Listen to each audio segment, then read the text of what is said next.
Hello, everyone. I'm coming at you from the Hot Mess Teacher Express. Choo choo.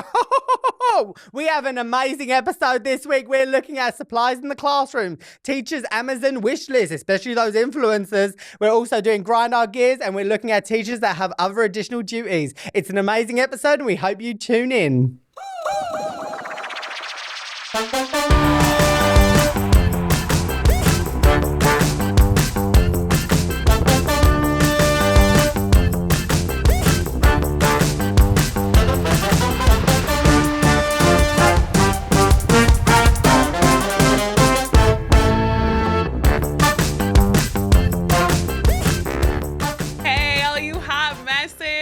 I am your conductor on the Hot Mess Teacher Express, Jess Smith, and with me, as always, is her co-conductor, Mr. Thomas English, aka Vinny Thomas, aka I'm sat here right now, so I don't know what else to say.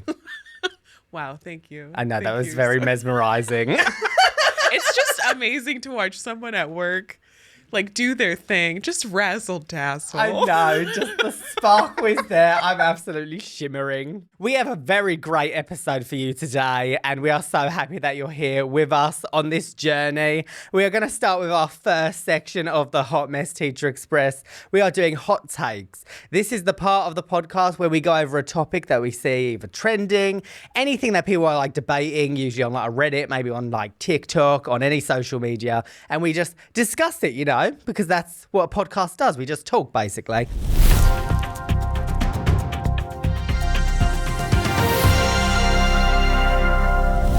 Our hot take for today is teacher influencers who share their classroom wish lists. I don't think it's a good idea to ask your followers for things when you can probably get them yourself. It's not. There's so many other teachers struggling. Yeah. And I think it's a little tone deaf. I kind of have two viewpoints of this. I think it depends on the context and the situation. I feel if you're a teacher that's at school and say, for instance, there is something that you desperately need for your class, you don't have the resources to it, and that's your way of trying to get word out to get donations. I think I understand that side of the coin. If you're someone that doesn't have that large of a following and you're just like my students need these things and it's literally you asking for help for it. Right. I understand that perspective, but I think the side that irks me, and I feel irks you as well, is when it's you've got someone with hundreds of thousands, millions of followers doing the same thing, and it's you're going to end up getting more than you need. Right. And, there are a lot of other teachers out there that could do that. It's I feel that's where it's kind of if you do have that large platform and you're using it in that way, it's you could also use it where rather than it just being for you, it could be for your school as a whole. Yeah. Or, it could be that you, I've seen quite a lot of teachers do this as well, where they share other teachers' wish lists. Yes. I absolutely love that. Absolutely. I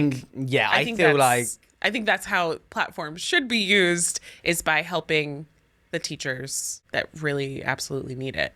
And also there are programs out there like Donors Choose. And I know Donors Choose is kind of a hot topic in itself because some schools aren't allowed to use it. I don't know why though. I also just find it so and this is where I and we're going to discuss this later on, but it's how funding and equipment and all of this stuff works, especially here in the US, because it's you have elementary, middle and high school. All three things require different levels of resources and equipment for each one. Yeah. And then on top of that, you then have in high school, for example, if you have 5-6 lessons, there are certain classes where you need more things. If you're in maths and you need this really high elite calculator that costs an obscene amount of money. Yeah. And if you don't have this calculator, you can't do the work, you have to get that. But then it's also okay, so then we're putting that pressure on parents to get that. But then surely if that's a mandatory thing, the school should provide it. Absolutely. But then if the school provides it 9 times out of 10, 85% of them may or may not work, and then there's 15% that don't, and then you've got 5 people in every class being this doesn't work. Everyone huddle together around one calculator, please. Or, they get those Chromebooks that are so prehistoric they can't even load the time and day. I can't. Just saying the word Chromebook like literally makes me cringe because I think about those first Chromebooks that came to the school. They're so crusty. I'm like, I've never met anyone in my life that is not either a student or working that has ever gone out of their way to purchase a Chromebook for themselves. And I think it's for a good reason. If you see someone with a Chromebook, you're like, oh, did your school give you that? Oh, is that a business one? And they're like, yeah, I would never choose this. So it's like, why would you be like, oh, this is the one we need? If I saw an Amazon wish list full of Chromebooks, then you know what? I might help out because that is a really sad thing. But I think it's this thing of just like understanding what your platform and the like, not to go all, Uncle Ben from Spider-Man, but like it's, with great power comes great responsibility, and you need to remember that it's your responsibility to make sure that your audience and the people that support you, it's a two-way street. And not to mention, it's also like, sometimes you look at them, and I don't know if this must mean I'm nosy, but in my core, I'm very nosy. And when I see like a big teacher influencer post a wish list for their classroom, I'm looking through it and I'm like, what here is obscene? Yes. And I'm like, do you really need the latest cricket with all these attachments? You're spending like $500 here. Oh, but they just really love the laminating. I'm like, do you really need that in your class? You're like the Grinch coming down and... And they're like, oh, I need this elite I need these snacks. I can't get Walmart like Smart Value. I need to get the absolute brand name. Yeah. And this is the bulk 1,000 variety that costs $250. Yeah. And, my kids just need this right now. I mean, like, I do that normally, like when my friends get engaged or like a random stranger acquaintance that I happen to be friends with on Facebook and they get engaged. What do you think I'm doing right away? I'm going right to that registry, see what they put on that list, because sometimes it is very interesting. Have you seen the teacher influencers who put their wedding registries on their stories? No. I came across this the other day. I was like, this person shared their wedding registry with their like 50,000 followers, and I was like, I don't think that's okay. Yeah. Yeah, I think like that's a no. As someone that like does social media like full time, I feel like I'm always on the mindset of on social media, and I know this isn't valid for everyone because different like territories and stuff, like in some countries certain monetization's available, sometimes it isn't, and then all of these things are in like beta programs here, some stuff's new, and then sometimes they just take ages to give you monetization. But I'm like, as someone that's like been able to like monetize my content, it's like I see things like subscriptions or like people saying, oh, can you go fund me so that I can do this or do that, and I'm kind of like, as someone that like had nothing, had no following, no contacts, anything, I like built my own platform for myself, monetized that. And to me, it's just in my core that I would never want to ask my followers for money because I'm able to monetize it. All I want is for you to support me by watching my stuff. That's it. Yeah. I don't want you to have to pay for a subscription so that I upload a random video of me saying, hey, everyone, this is my random video this Tuesday, so you've got exclusive content. Right. And it's like, what's your intent with your platform? Is it to exploit people and how they support you?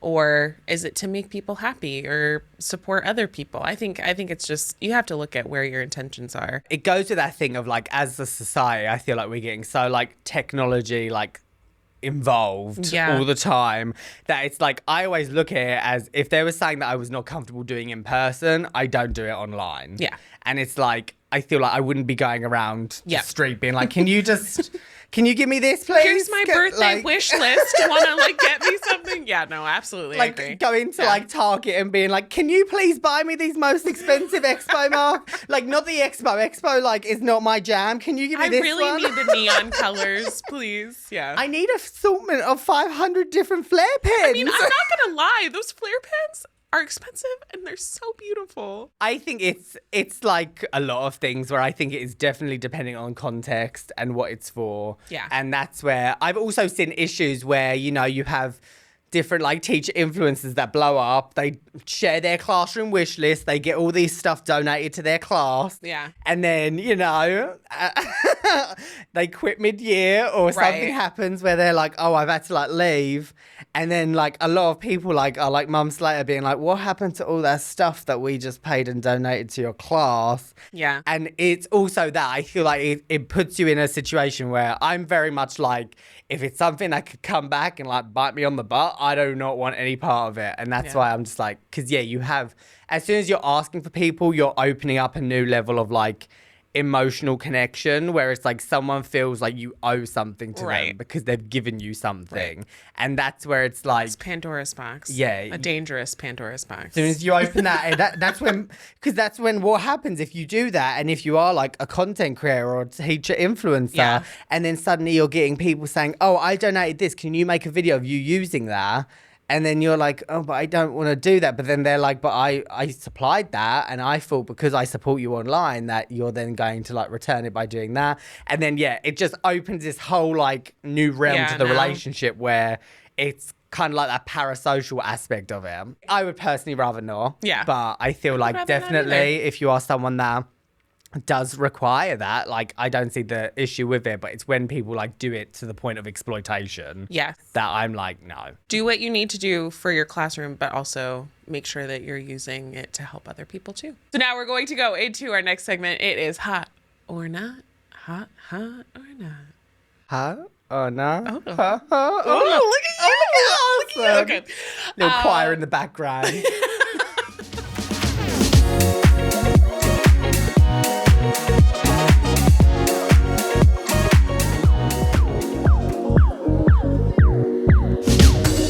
Our first topic for hot or not is teacher discounts.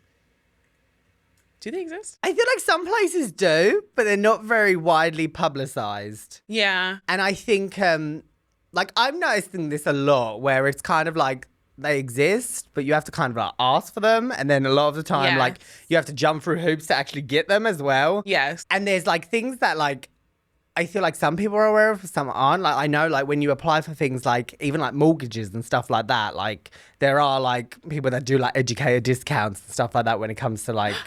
Wait, what? You didn't know this? No. Yeah, like, there are. I know there's like certain things, and this is why, like, I think like the housing market, especially in America, makes no sense. Nothing in America makes sense to me, let's be real. You poor little British man. But there are things where when you're like getting a house, where if you're in a certain profession that's seen as like kind of like, I don't know, like a community profession, you can get certain discounts. Yeah. So like if you're working like as a teacher, that's something where like a community wants teachers. So you're more likely to get like a discounted rate or something like thrown into like the package of your house. Okay. Yeah, my father-in-law's a mortgage broker, so he's told us this. But you've got the in. Yeah, okay. If I didn't have him, I would not know any of this. Like any of the rates, discounts, how you can like get your mortgage rate down, how you can like help with closing costs, all of that stuff.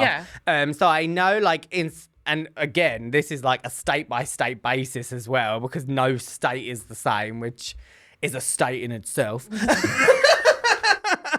And yeah, I know that you can get certain things like that. I know even in Arizona, there's like different counties also have it. Like if you go to Tucson, there's like a Tucson Values Teachers where you can apply for it and it gives you like all of the like local businesses where you can use it. But yeah, I feel like it's not as widely publicized, and it's kind of like, do you need to look by state, county by county? I think like the most like, and it's weird that it's local businesses that are doing it, like small businesses that are doing it, who probably can't really afford to do it, but these big businesses that probably could. I know Michael's does one, and I know that on Teacher Appreciation Day, Chipotle gives you a free burrito. That's stunning. I know, like, I mean, I lived for the free burrito because my husband's a teacher too, so we got 2 free burritos. That's great. It's great. I think my favorite is, I think there's like a week every year where it's back to school where Target does like a teacher discount. And it's they like, started doing that. And it's like for the shortest period of time. And it's like they'll give you a notification like a month or 2 months in advance. Then you have to apply for it. And then you're like completely forget the window where it exists. And you're just like, oh my gosh, I missed teacher. Like, you're like knee deep in just trying to get your school or get your classroom back together. And it's, you're like, I forgot to go to Target. I think like you brushed on it with the community thing where it's smaller businesses that do it. I feel like that just speaks about education and how, you know, society values teachers. The fact that, like, in the smaller communities where people see the value of a teacher within the smaller community, people understand, like, you know, teachers aren't getting fairly compensated for all they do, and we want to help them out. And it's like businesses that are like, we want to help them out with supplies, we want to help them out with this. And I think it's just such a shame that it is like, you know, it's those small businesses that do it. It's not these big conglomerates. And it's like, to me, I look at it, those big conglomerates are a representation of the country as a whole. Right. Where priorities. Yeah. It comes down to that thing of, oh, yeah, well, you're expected to go there and do all these things in order to be a teacher. And we're also not going to fairly compensate you for it. Right. And yeah, I definitely feel like teacher discounts. I feel like anything that anyone can do in any way, shape or form just to help teachers feel valued. Yes. And especially, I know you get this argument of like, oh, well, you need to teach because it's a calling and you shouldn't be doing it for the money, but it's also a job, you know, and you need to be able to survive and live. And teachers work best when they're able to focus on being a teacher, and it's harder to do that when you have to get additional jobs or be worried about how you're going to pay your bills, because being a teacher is not being able to fulfill that. And I think that's something when as the a whole. paycheck doesn't adequately go up to what they're actually sacrificing, it's just give us a little discount. And it goes with that thing of like, you get what you pay for. If you're going to underpay teachers, don't expect them to go above and beyond. Right. And I think that's something that society's seeing as a whole. Yeah. That a lot of teachers are starting to see and be like, you don't value me, you don't pay me enough, I'll find something else. And then we're seeing this mass exodus and people are like scratching their heads being like, why have we not got anyone that wants to teach? And I'm like, well, I think the math is very clear why. Yeah. Well, this is so funny because Devin on his podcast, Crying in My Car, he talked about this teaching district in Oregon who raised the salary, I think, from like $38,000 to $60,000 for teachers. And like, that's just like crazy to me. And he explained, he was like, I think they're going to be getting higher qualified teachers that want to be there, making then their community so much better because they have these highly qualified teachers who want to do their job because they're being compensated for it. And it's so easy to try to fix. And I know it's money, it's taxes. And I understand that, but like, where are people's priorities here? Like, this is definitely something that we could like discuss in more detail as well. But in England, like how it works is it's on a weighting. If you are in a certain area, every teacher in that area is getting paid the same base amount. Mm-hmm. So it's not like here in America where you can have two school districts that border on each other and you can literally be a teacher working 10 minutes from another school and both teachers are getting paid completely different base amounts because each district has a different base amount. In England, it's based on the area as a whole. And it's like, if you're out of London versus in London in England, you get paid accordingly because you're getting a city rate versus a rural rate. Okay. Whereas here, it's like, it's all like politics about the districts. And then it's like, you do have it where you have a district where everyone knows this district pays more. People are more likely to come straight out of college or be looking for a job and go for the job that's going to pay you 5-10 grand more for doing the exact same job 5 minutes down the road. Right. And I also like, I liked working in a smaller community because a lot of times those communities value what their children like are offered at a school, and they want their children to be poured into, so they're willing to pay a little bit more on taxes. I think like 30 cents a month more on taxes. But yeah, the next one is staff potlucks. I hate eating other people's food from home. Oh, really? It's a knot. I have gotten food poisoning from staff potlucks. No. There's no reason for me. This could turn into a grind my gears really quick. There's no reason for me to be eating your cold beef and cheese casserole. Oh, yeah. And think like, oh, it's amazing. And staff potlucks are usually this thing where, we're doing a staff potluck today. You're welcome. You're also bringing in the food. Yeah.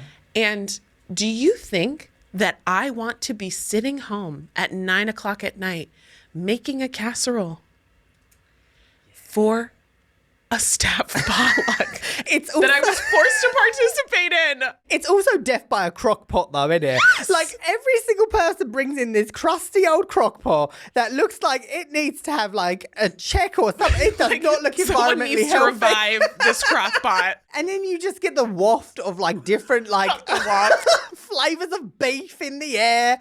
And you're, like, trying to teach, and you're like, oh, there's Doris with her minced beef casserole that her grandma made back in 1925. And like, again, some people love staff potlucks. Like, there are people that would come down the hallway, like plates full. They would like pop in my room before my lunch and be like, oh man, make sure you go check the staff room. Woohoo! And I'm like, ugh. I would rather eat.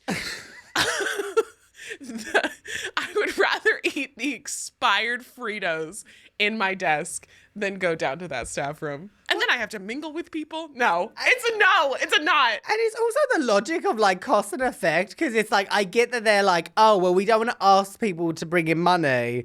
But then how much, the time, the effort. I will gladly pay you $10 if I do not have to bring in a casserole or eat yours, Carol. I mean, Maureen next door blatantly spent $25 at Costco on that freaking beef skillet that tasted like crust. She got prime fish to put it in a casserole. Like, no. I would rather be like, right, everyone's going to chip in $5 and we're going to get a platter from Jimmy John's and that's it. We don't... No one has to cook anything. It's coming in. Yes. And we're moving on with our lives. Why is this like a reward? Like staff potluck? No. We're going to make you eat everyone's crusty old food that tastes like foot. And then we're going to make you sit down and kumbaya it, speaking to a bunch of people you don't like. Yeah. and then you have the people coming in, oh, like, did you try my, like, blah, blah, blah? And I was like, mm-hmm. Like, it was delicious. It was awful. Okay, then. So moving on back to another section that is also equally as passionate. We are on our British versus American school section. And this is the part where we compare the British versus the American education system. And every now and then America wins. It's very rare, though. We won what counts, though. Did you, though?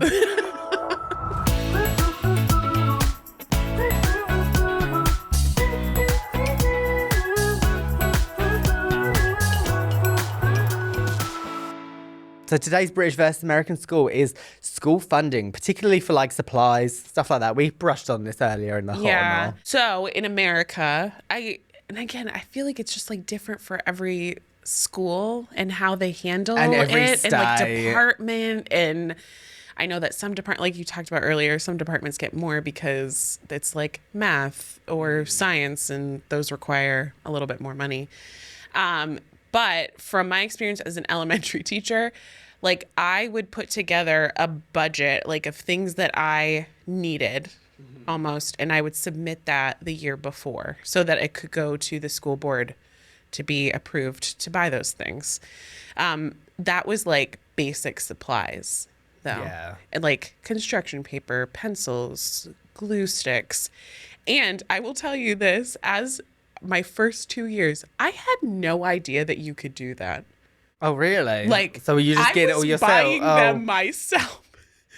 Because I'm nice and I don't like to make waves, so I didn't ask anybody. But I feel like this comes into just like the preparation of being a teacher in the US. Absolutely. It's like they tell you, like, you go to so many BS trainings about all this stuff, and it's always like, you know, oh, behavior management. It's like, behavior management is not getting told what to do by a teacher to an imaginary child. Behavior management is learning on the job and just failing and trying to figure out what works for who you. you are in the classroom. Yeah. Whereas things like, you know, taking attendance, putting notes into system, like how to effectively like use the like system that's in place at the school for disciplining your students and the hierarchy and all that. Yeah. And then things like supplies, like, and how you're like inputting grades, all of that stuff does not get told. Yeah. That you're like, okay, it's day 2. I have no supplies. I don't know what to do. Yeah. No one's helping me. This is great. Yeah.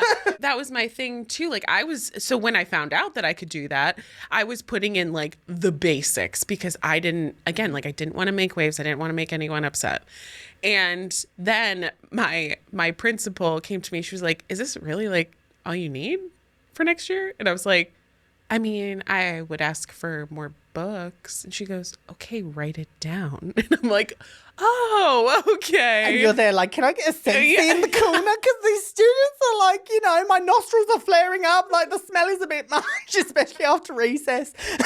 Especially after that staff potluck. I think it's school to school. And I know that there are a lot of like teachers who get zero, who don't do not have the privilege of what I had, of writing what you needed and getting that. I feel like in America, it's very similar to, like I said before, a lot of it is political. And it's all like politics. Yeah. And, I've seen it firsthand where you'll be in a school district and, you have that school that's in as the school in the district where everyone wants to go. That's the athlete school. Like if your kid plays sports, which in America is like sports, like that is the main thing, The GPA, don't worry about it. They're playing softball on the field right now. It's very much so like, oh, yeah, wow, we want this school and we want to be here. And like, we want to be fully present in this school because, my son's on the baseball team and they're placing 10th out of 11th. But, woo, go softball. And then they're coming in and they're bringing in loads of stuff for the school and donating it because they're like, we want to be part of this school because, it has that spirit. Yeah. Versus like, you have other schools in this district that are seen as like the school you don't want to go to because that's the school where they all fail there and they don't have a sports team there, so do you really want to go to the school that doesn't even have a sports team? And it's very much that, which I find just so surreal coming from like England, where it's like you go to the school that's closest to your house, like no one cares. Like I went to a school that had a bad reputation. I was like, I don't care, still like graduated, still got my like qualifications, do I care? Like whereas here there's so much like ownership on like, I need this, I need the nicest thing and I need to look this way and I need that medal of honor that I went to this school and we donated all this stuff to this school. And I feel like that bleeds into the funding here as well, that there are certain schools, certain teachers that do have the privilege of, oh, I work in a school that has this amazing reputation. I work at a school that has a parent-teacher association that's actively involved, actively donating, going out getting stuff. And then you also have the even like smaller aspect of it, of then you can be in a school and then it becomes a popularity contest of, you have like teacher parent conferences where it's like, oh, I like my English teacher. Here's all of the stuff that my parents have brought for me to donate and I'm just going to give it to you because I like you. And like, screw the maths teacher. They don't deserve anything. And it becomes like that as well. Wow. Where, like, have you ever had that? No. Oh, well, I was high school, so it's different because you have like 6 different teachers. But it also became that thing where they're like, yeah, my mom gave me all of this stuff to give. And I don't know that I've ever had parents donate to the classroom like that. Like, it wasn't a normal thing. I had that like randomly, like if we had like a teacher appreciation week or say there was like a donors week where they would be like, this is the week to donate, where it would literally be like, it's kind of like getting a sticker to say like you're liked or not, and it becomes like a whole hierarchy of, my God, do my students like me enough to give me stuff for my classroom? And I think it overcomplicates things and it becomes really messy. And then it's like, I was in a school where we mainly use laptops. Like, you would use paper, pen for like writing, but I was an English teacher. So half the time the books would be on the laptop. Half the time the assignment would be on the laptop. It was very rare I needed much more resources. So I was always like, as long as your computer's charged, I really couldn't care less right now. Versus like, and that's the whole thing with America and like how they do it here. It's very, I feel like it doesn't make sense. I get the whole concept of like, we don't want to put people in boxes and say you need to do it this way. But I feel like there are certain things that should be put in a box and done that way. Like things like clear-cut funding, this is what you get, and clear expectation with that. So your baseline going into it so that you're not exploiting teachers and making them pay all this money for it. And you're not getting like what you had where you're not even aware you have this budget and no one's coming to you, because if it means saving them money, they're not going to come to you and be like, oh, but wait a minute, like, didn't you know you had a $500 budget? Because that $500 is going to Doreen's potluck instead. not the potluck. Versus in England, it is every school has a budget. That budget is, this is set in stone. This is money from the government. We've been allotted. Each department has a certain allotment. So it's based on what that department needs. Yeah. And as a department, you come together and you say, we need this. Okay. So in England, because it is like, as far as I'm aware, it still is, everything is handwritten. There's not like laptops. It hasn't like progressed that far in terms of like technology. Whereas here it's like different schools. Again, some are more like on laptop only. Some are more still handwritten. Like sometimes schools have it where students can have the option of like being on laptop or being on paper. And I feel like it becomes like very hard to like actually compartmentalize and like have that expectation. Yeah. Versus, we would literally have it where if you're teaching like books in England, because you have set text that you do, it's not like here where here's the list and the teacher can choose what one they want to do. Oh, got you. It's like these are the 6 texts that everyone in high school is going to do at some point. Okay. So the school has a whole set amount of we have 200 copies of this text because we need them because you're going to give these texts Probably out. cost effective. Yeah, you're going to give these texts out in this class, take them back. You're going to count them, make sure you have them all, and you have access to those texts because that is a mandated text that we are teaching. Right. Versus here, it's like you can be teaching a text, and if you want to get your own class set of them, that falls on the teacher. And the school's like, we don't have enough money, or maybe we have funding for one class set text, but then it's like you're teaching for an entire year, and you need more than one text. Or even like curriculum books too. Like maybe there's like a better curriculum book out there that's like $50 more a text than the one that is a little bit more cost effective but doesn't have really great information that you need. You're probably going to get the text that doesn't have the information you need because it's cost effective.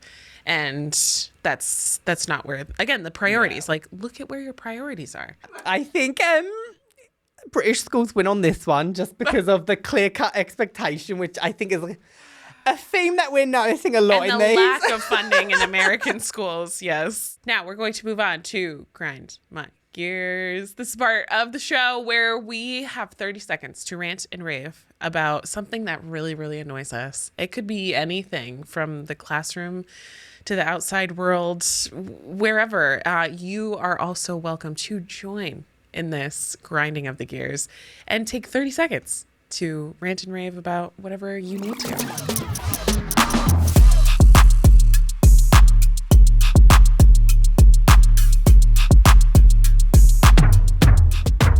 Your topic today is when influencers ask their followers for money. If you're an influencer and you're asking your followers for money, I really think this is something where you need to reconsider. As soon as you open that door into asking your supporters for money, that's when you are now owing to them. As an influencer, as a content creator, there are multiple forms in which you can monetize. And, at the same time, everything requires work. I wouldn't go into a job at an entry-level position and be like, right, I want the CEO's salary. Everything needs development. You need to put time and effort into it. And just saying, I want to do this, but I can't afford to. Can you please fund me to do it? People do not have the resources available, and you need to improve in order to be able to successfully provide for your followers and be an effective influencer. Going off the tracks. Oh my gosh. Okay, Jess, now we're on to your part of Grind My Gears. Oh, I've seen favorite part. They see me grinding, they hating. Okay, Jess, your Grind My Gears is when someone asks you something that they could easily Google. I don't know why you think I would know what dogs are thinking about, or I don't know, what is the temperature for pizza to rise? Like, you can Google it on your phone like a normal person, okay? I don't know all the answers to all of the things. You need to stop asking me questions, stupid questions that you can Google to make conversation. I don't know what you're talking about. I don't care to know the answer of what you're asking me. And Google it. It's not hard at all. Oh, all right. Now that we feel better. Do you feel better? I feel better. I am now going to round out this episode by celebrating underdogs of education. Okay? Okay. You ready to celebrate people? Yeah.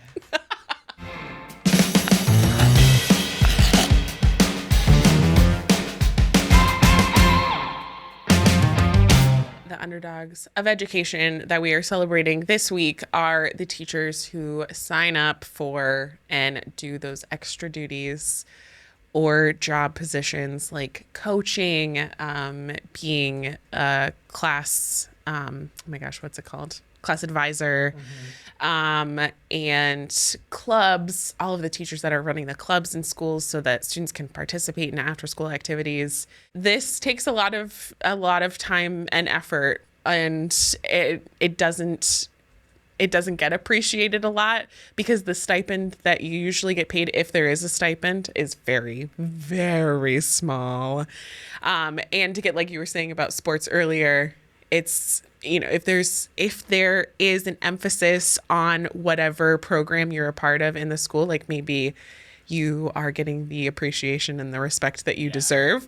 But a lot of times those roles are going unappreciated, underlooked, or not underlooked, overlooked. But we see you. Thank you for doing what you're doing for the students in your classroom and those that aren't in your classroom. You're making a huge impact on their lives.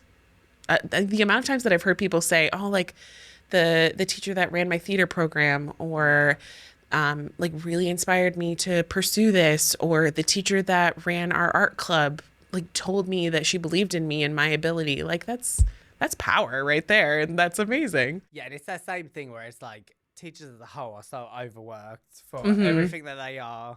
And it's like, you know, when you have someone that goes out of their way to like be a mentor, they're like, okay, I'm going to help and assist with this program, or, you know, I have knowledge in this field, so I want to help and support.